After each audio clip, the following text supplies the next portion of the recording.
हरियाणा में कल हुए राजनीतिक घटनाक्रम में बीजेपी का मास्टर स्ट्रोक दिखा और बीजेपी ने दिखाया कि किस तरह से बीजेपी अपने ऊपर अपने किसी भी सहयोगी दल को हावी नहीं होने देती, फिर चाहे वो बिहार की जेडीयू हो या महाराष्ट्र की शिवसेना या फिर हरियाणा वाली जेजेपी। बीजेपी ने कल वही किया जिसके लिए बीजेपी जानी जाती है और हरियाणा में अचानक से बाजी पलट गई। एक ही दिन में दोबारा नई नवेली मुख्यमंत्री वाली सरकार की शपथ हुई और मनोहर लाल खट्टर ने इस्तीफा दिया और नायब सिंह सैनी मुख्यमंत्री बने। ये सब कुछ कैसे हुआ, आइए आपको बताते हैं अंदर की खबर। नमस्कार, मेरा नाम अभिषेक शर्मा है और अब आप देखना शुरू कर चुके हैं द लीडर हिंदी।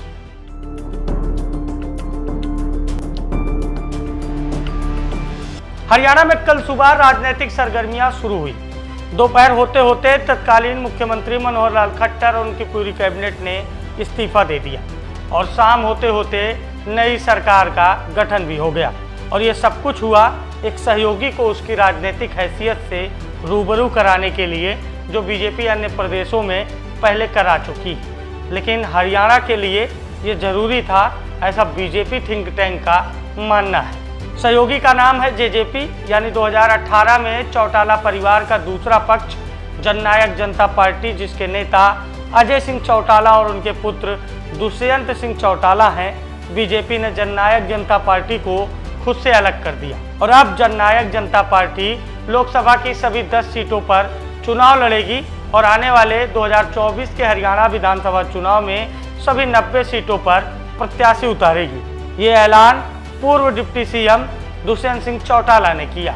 वहीं दुष्यंत सिंह चौटाला जो कल तक बीजेपी के सहयोगी थे। अब आपको बताते हैं कि बीजेपी और जेजेपी के बीच बात कहां बिगड़ गई और साल 2023 में दुष्यंत चौटाला ने क्या कुछ कहा था, जिसके बाद जो गठबंधन है उसमें कला देखने को मिल रही थी। साल 2023 में दुष्यंत चौटाला ने कहा था कि वे उचाना कला से विधानसभा का चुनाव लड़ेंगे। चौटाला ने ऐसा इसलिए कहा था क्योंकि हरियाणा के भाजपा प्रभारी विप्लव देव ने पूर्व केंद्रीय मंत्री चौधरी बीरेंद्र सिंह की पत्नी प्रेमलता को उचाना कला का अगला विधायक बताया था।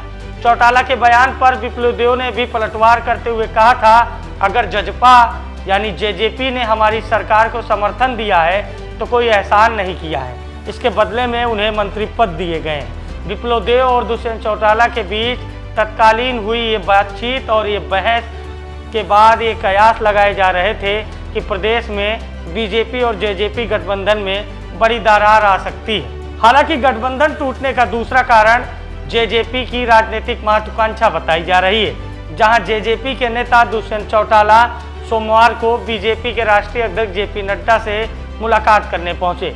ये मुलाकात तकरीबन 45 मिनट तक हुई, जिसमें गठबंधन पर चर्चा हुई।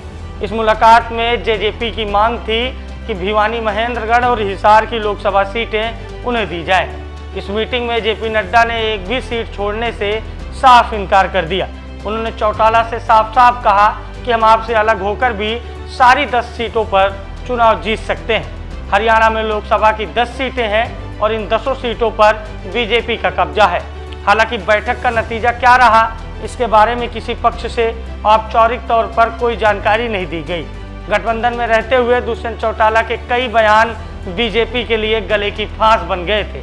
बीजेपी की हरियाणा सरकार में गौ तस्करी को रोकने के लिए प्रतिबद्धता दिखाई जा रही है। बीजेपी ने कई सामाजिक संगठनों का भी सहयोग लिया है। गौ तस्करी रोकने के लिए लगातार इस तरह के प्रयास हो रहे हैं। मामला तब बिगड़ गया जब कथित रूप से नासिर और जुनैद नाम के 2 युवकों की हत्या का आरोप खुद को गौरक्षक बताने वाले मोनू मानेसर पर लगा। तब हरियाणा सरकार बैकफुट पर आ गई, क्योंकि हरियाणा सरकार पर मोनू मानेसर से मधुर संबंध होने के आरोप लगे थे। इस मामले पर तत्कालीन डिप्टी सीएम दुष्यंत चौटाला ने कहा था, जो कभी गाय नहीं पालते वो सबसे बड़े गौरक्षक बनते हैं, जिसके बाद बीजेपी के समर्थकों ने उनके बयान पर आपत्ति जताई थी। अब दुष्यंत चौटाला की पार्टी जननायक जनता पार्टी बीजेपी से अलग होकर लोकसभा का चुनाव अपने दम पर लड़कर जीतने का दम भर रही है, लेकिन बीजेपी ने दिखा दिया कि आखिर जब कोई सहयोगी उनके ऊपर हावी होने लगता है तो बीजेपी किस तरह से अपने सहयोगियों को पटकनी देती है और कराती है उसे उसके राजनीतिक किरदार और राजनीतिक ताकत का एहसास। फिलहाल बीजेपी और जेजेपी के अलग होने पर आपकी क्या राय है, हमें कमेंट करके बताएं। लेकिन एक बात तो बिल्कुल साफ है कि जो बीजेपी के सहयोगी हैं उनको बीजेपी ने दूर से संदेश दे दिया है कि कायदे में रहोगे तो फायदे में रहोगे। द लीडर हिंदी देखने के लिए आपका बहुत बहुत धन्यवाद। नमस्कार।